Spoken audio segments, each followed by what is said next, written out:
What's up, y'all? I am back. You have to excuse me today. My sinuses been kicking my butt. I sound like, I don't know, I got cotton balls stuck in my nose, but we gonna power through it anyway. There's not a whole lot with this last episode of, oh, we didn't say what we doing here, what we talking about here. We talking about Basketball Wives, Orlando season 1, episode 5. Like the video, subscribe to my channel, and yeah, they wasn't doing a whole lot over here, but we gonna get into a few things. This won't take long. I won't make y'all suffer through listening to me sound all nasally. It's kind of annoying anyway. Plus I look like Rudolph a little bit. So, Basketball Wives. The show starts with Megan and Danielle. It's so funny, like they be filming in the weirdest places. I wouldn't probably, this is the first time like that I can remember. It's been a very long time since a reality show was filmed here. So it's just kind of weird. I'm like, where the hell did they find that? Um, I will say Orlando is full of a lot, like especially around the downtown area. There's like a bunch of just bars. And so it has been a long time since I hung out down there. Um, I reside closer to Kissimmee. That's neither here nor there. Anyway, Megan and Danielle meet up, and of course, they start talking about the situation with Mackenzie. Danielle said Mackenzie is stalking her. She's definitely stalking her. Child, when these niggas cross over, that's how the shit happens. Old girl be trying to see what's going on with new girl be trying to see what's going on with old girl to see if this dude is back still, doing his thing. He probably is. I'm gonna say it right now. It's gonna be some crossover because that's what niggas do. And if you feel like there's some crossover, then there probably is. And so you and the ex-girlfriend or you and the new girlfriend, y'all gonna be trying to see what's tea. That's what they're doing. Danielle is talking about Mackenzie stalking her, but they both been stalking each other, I believe. They're both trying to see. I hate to even say stalking, to be honest. They're trying to see, arm themselves with whatever information they can. I can only say that um if you're the ex-girlfriend, ex-fiance, we're gonna give her title, ex-fiance. So Danielle has been dealing with this man for the last 10 years. She's a baby, so 10 years is a big chunk of her life. Um, he's moved on. She said he didn't want to be in a monogamous relationship. And so if that's not what you want to be doing, then you're just gonna have to let it go. After 10 years, it's not hard, it's not gonna be easy to let it go, especially when you have children. And I'm assuming that Rashad is probably her first love. That's the hardest one. Um, she said she gonna have a sit down with Mackenzie so they can talk about it. And I really wish she wouldn't. I really wish she wouldn't. It's not necessary because, to be honest, Mackenzie is irrelevant. If he left you saying that he doesn't want a monogamous relationship, it's because that's not what he wants. And he doesn't want that because y'all were children when y'all got together. And so needs to he needs to live his life. That's the downside of, starting young. But at the end of the day, my tongue getting tangled up. At the end of the day, Danielle, you need to live your life too. Get back into basketball. Like the more things that you fill your life up that put your energy into yourself, and not just your children too. Like your children are little and you should give them all the nurturing and stuff that they need. Send their ass on to Nebraska or Milwaukee or wherever this child is building a farm and learn what Danielle's life is, who she is. Because based on what you said, you got pregnant young, y'all moved, you gave up your career and you still young. So, you gave up your career, your dreams of basketball, and you ain't lived none of your life yet. You've been living your life for Rashad, and it's time to let that go. So sitting down with Mackenzie for me is like a waste of time. She don't even matter, to be honest. You and this man have children, and unless Mackenzie figures out a way to trap his ass with a child. She already got to. So I don't know how much she's willing to do that, but y'all have to figure out how to raise your children. Mackenzie will not be here long. Megan is telling her Rashad probably lying. Rashad is lying. And Rashad was lying because at the end of the day, Danielle knows that they're not together. You just keep letting him come through, and he's going to come through as long as you let him come through. It ain't going to stop him from seeing Mackenzie, though. So, you know, I guess niggas do what we let them do.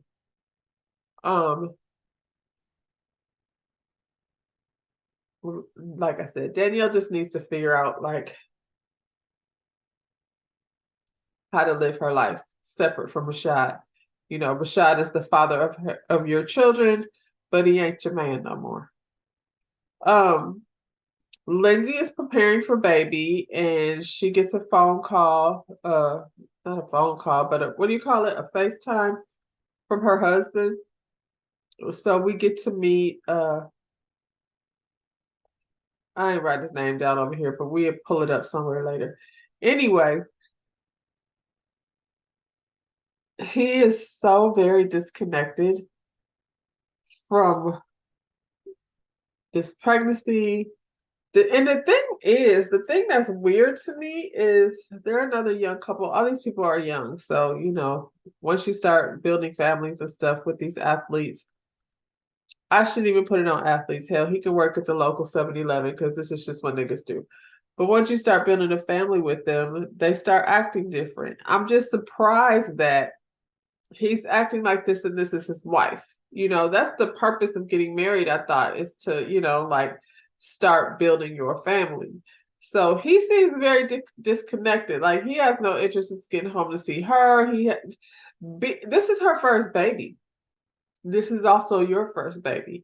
And his energy is giving me like, man, it's upsetting. I mean, it was really sad to me, just the way he was behaving. It was unsettling. And it's just now it's gonna start to be a thing.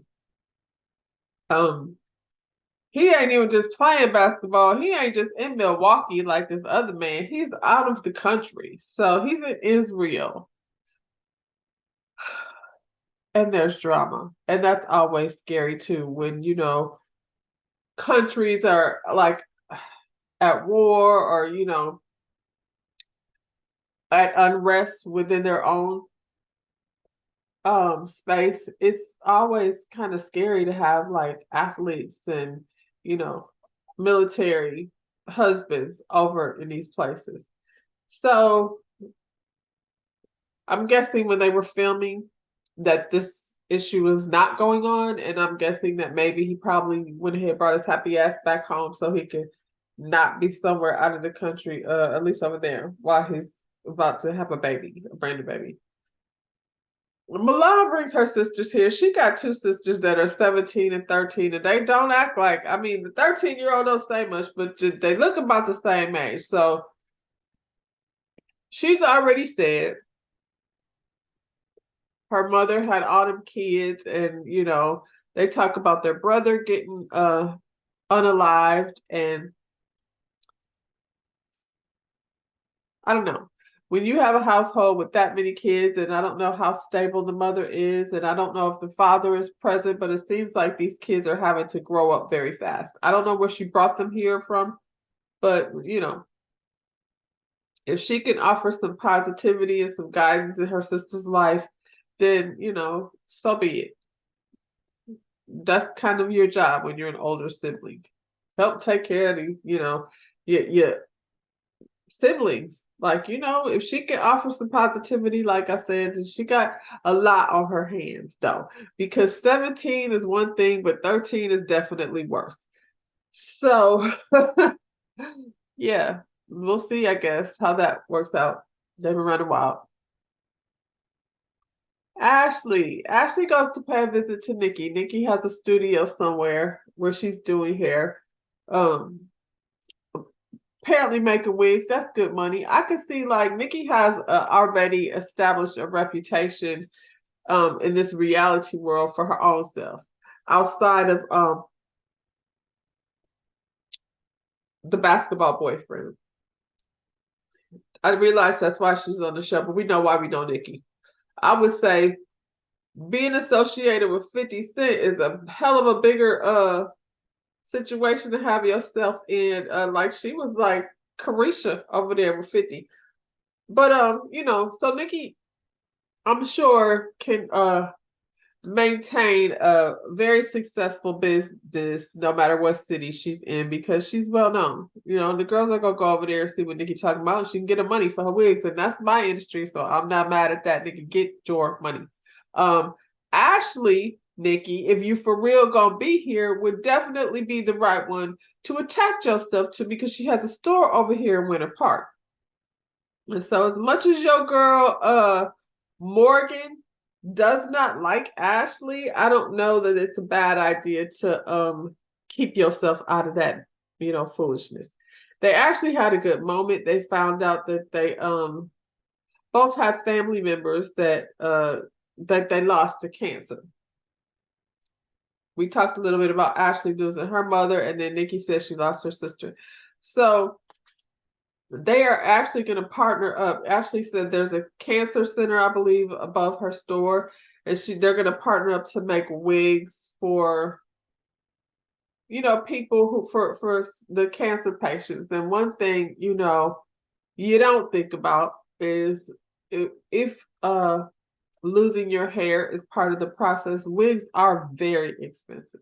When you find yourself going through the process, I can tell you firsthand how good it feels to help somebody feel good, because they look good. And so those two partnering up to make wigs for people who are, and wigs are expensive as hell. So if you can get a good wig, it's going to cost you. Not everybody, can afford that. So, they're partner up for a good cause. When Ashley was talking about, losing her mother and how the things that her mother missed out on, I was like, this is why Ashley don't give a shit about being over here on the island. She don't give no darn about Morgan, whatever drama she got going on. But I would say if that's true, Ashley, then don't talk to her ex-husband. I don't even really see why you gotta be talking to him, to be honest. Sorry, that cough drop is wearing my mouth out. Yeah, Ashley, if that's really how you feel, just don't communicate with him. Like you can keep that relationship very surface. I doubt that you was that close of friends with her ex-husband.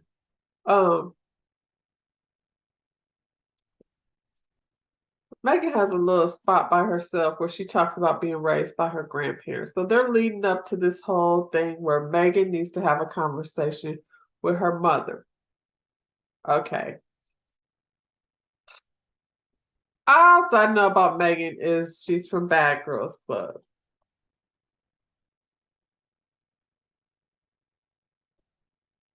I think Bad Girls Club started out as one thing, but one thing it always was about girls that were willing to fight and put hands on each other. And Megan was that girl.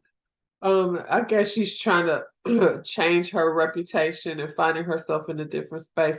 So she has this little scene where she's talking about her TikToks and all of that stuff. And these girls, these influencers and, reality stars and things of that such, they definitely make good money on all these social media platforms because my grown ass ain't following nothing Megan is doing, but somebody is out here. I would assume that she's probably got millions of followers. All these girls do. Well, a lot, 3,000, some millions. Anyway, she talks about being raised by her grandparents and how actually lovely her life was. Her mother had her when she was young, and so her grandparents raised her. I think that's kind of like a lot of people's story. Did my mother raise my son? She did not. Did she take him when I went to go finish college? Like there was a couple of times in his life where I went to school and as soon as I graduated my senior year of college, then he came back home and stayed with me. And then before I moved back to Florida, I stayed with my mother. There is nothing as a parent more comforting than being able to have your parent or parents look out for your child if you're doing whatever it is you need to do to make your life more stable. I was a young mom. I don't know how young her mother was. I feel like she said 17 or 18. I feel like Megan's mother was really young. So I have a 17-year-old, dear Jesus, and if she had a baby, today or anytime soon, it would absolutely be my responsibility to help her raise it because she is not prepared to raise nobody's child. I mean, what are you gonna do if your parent and your teenage daughter brings home a baby? I needed my mother's support. I was 20, I wasn't 17, but still, I hadn't finished college. I had to go back to school and figure those things out. So it's a blessing when you have your parents to support you, as a young teen mother.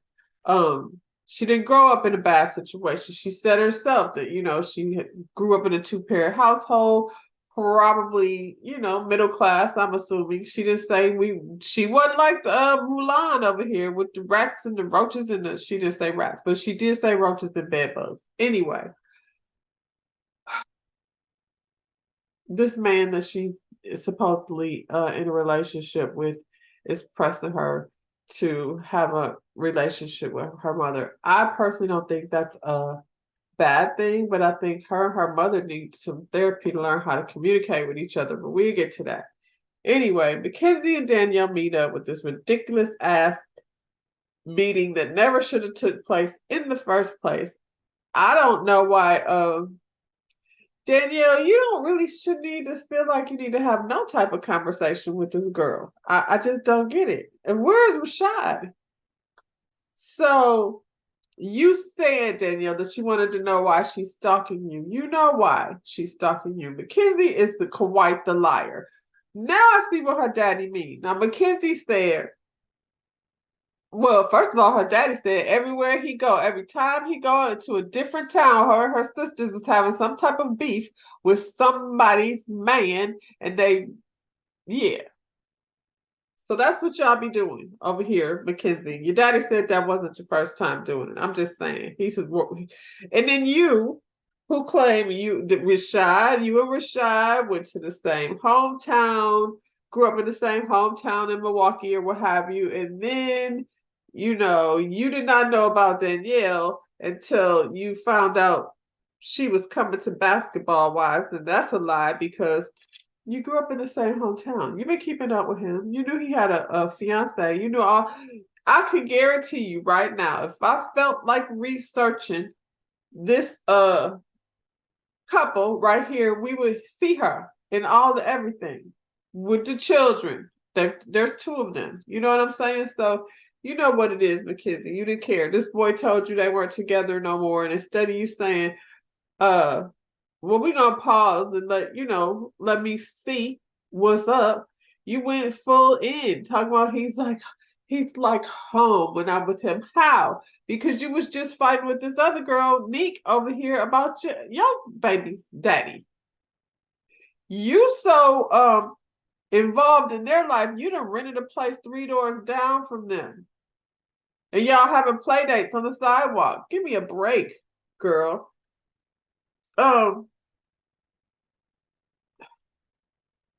Mackenzie says she wants to put an end to the disrespect, but she's not about to be out here being called a side chick, I guess.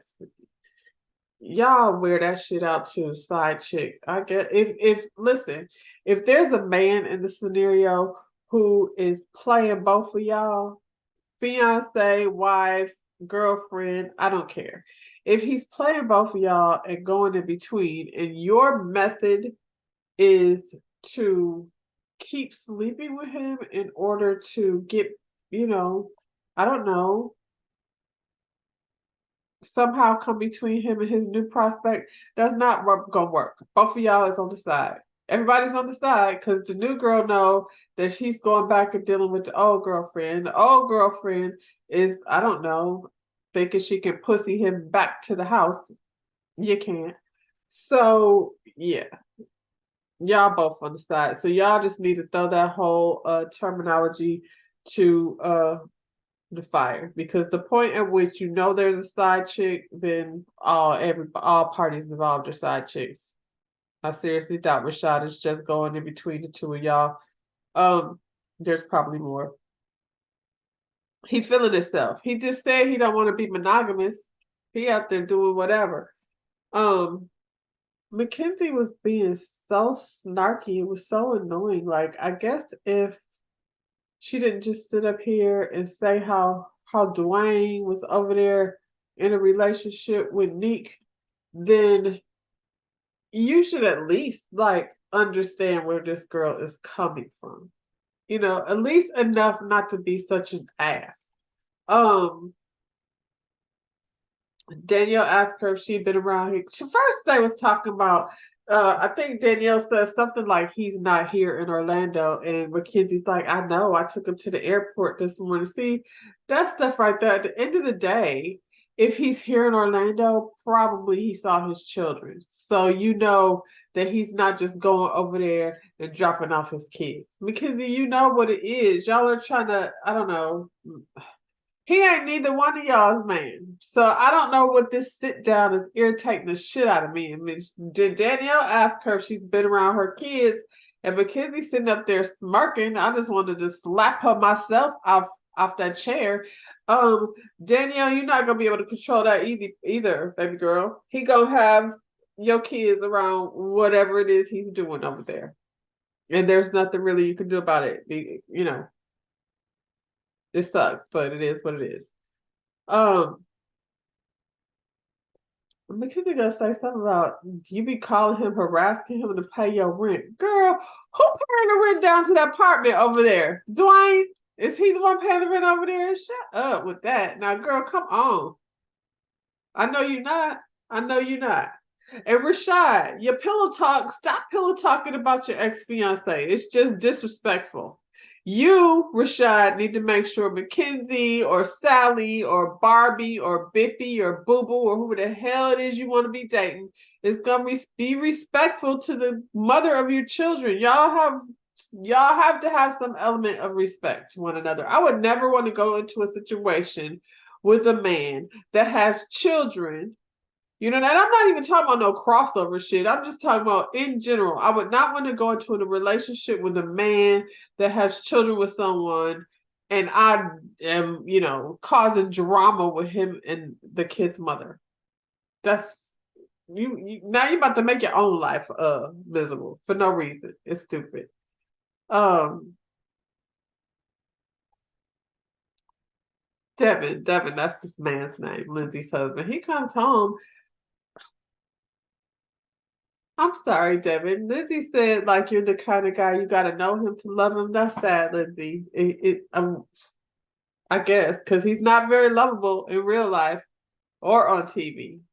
I don't know the man in real life. I'm just saying. Well, when he came here, real life off the phone screen in the actual scene with you, it just did not read any better. He seems very much disconnected. Like you don't even act like a husband. Jesus. When Ashley and Tony were together, it was clear they was over there with the kids and the family, and because that's his wife. Devin ain't acting like Lindsay is his wife. He's treating her like his girlfriend.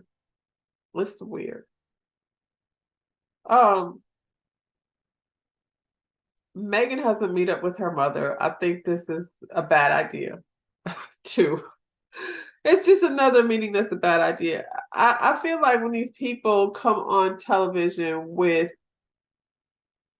a relationship as important as the one with your mother, y'all needed to work on that in a different kind of way. Not at no sit down restaurant bar where y'all having cocktails talking about how she was a shitty mother and she over there like saying sorry and taking accountability, but at the same time, like not really. It was just something y'all need to learn, like with outside help, how to communicate with each other. It shouldn't take place in a bar. Um, yeah. I guess Megan, you know, had reached this status, that what they see as status. Hell, we still talking about her, so I guess she's doing well. And she came at her family with some type of arrogance. That's what her mother said. I think her mother has to realize that Megan watched her raise her brother and did not raise her, left her with the grandparents. And so until there's like some acknowledging of how people felt in the situation, because the reason why is irrelevant unless you know talk about how the feelings played out. Megan felt like she was left behind, especially when you had another kid and didn't leave him behind. So yeah, y'all put the drinks down and go have that conversation somewhere else, because it was just real awkward. Clearly they don't know how to communicate to each other. But I will say this: boy, is her mother cute, and Megan looked just like her mama. That's her child. Mackenzie is having a birthday party for her daughter. Um, she said Dwayne and Nick couldn't make it, but they usually do something separate. I'm tired of y'all's best friends nonsense bullshit. Yeah, Dwayne was probably like, no. Anyway, Ashley shows up with her kids and with a gift. I mean, Morgan,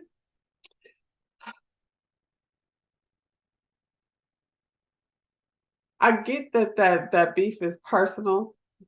Um, and Ashley is smart enough to present herself in a way that comes across like she's innocent, but I don't believe she's innocent. I do believe everything, like I believe like what she went through with her mother and her father and the children. I do believe that probably, you know, changed her to some extent, but I also believe she was doing some of the mess that they said she was doing.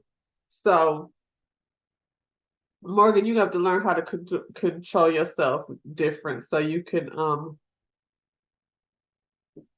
be successful in business, because how you present definitely plays part in that. Lizzie came, I guess, because she doesn't have a baby yet.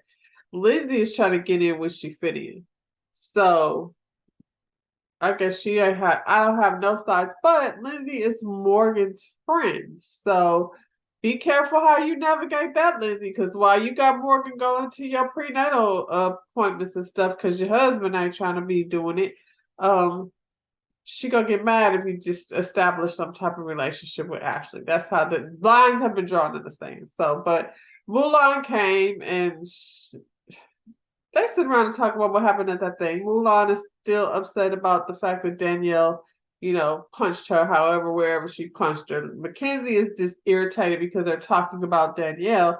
But girl, the last time they seen each other was at that place where the fight took place. So Mulan had to let them know, like, I don't play like that. I don't, you know, I don't forgive. So she hit me, and that's where I'm at with it. She says she feel like she just in the middle. And who brought that up? That was at a different point, but Mulan did bring up how Lizzie was sitting there and they start fighting, and that you know, y'all fighting and that girl is pregnant and putting her in, you know, risk of getting hurt, which that was definitely like it was very much unnecessary. Anyway, Megan, Danielle, and Morgan meet up. Now this is a messy little meetup. Y'all just meeting up with Megan, everybody telling Megan all the business for what? They were at some weird ass bar that I've never seen before or heard of, but they get together and talk about this meetup with Mackenzie. You know, Danielle lets them know like all the ins and outs of, you know, how she don't play about her kids and blah blah blah. Um, she talked about Mulan. She said she met up with Mulan, and Mulan basically doesn't want to squash the beef. And yeah, I mean, I guess I feel like Mulan is the one that got hit. So Danielle, you don't have to let her be mad as long as she needs to be mad about that. But what she did say was that, oh my God, we gotta end this, y'all, because I can't breathe at this point.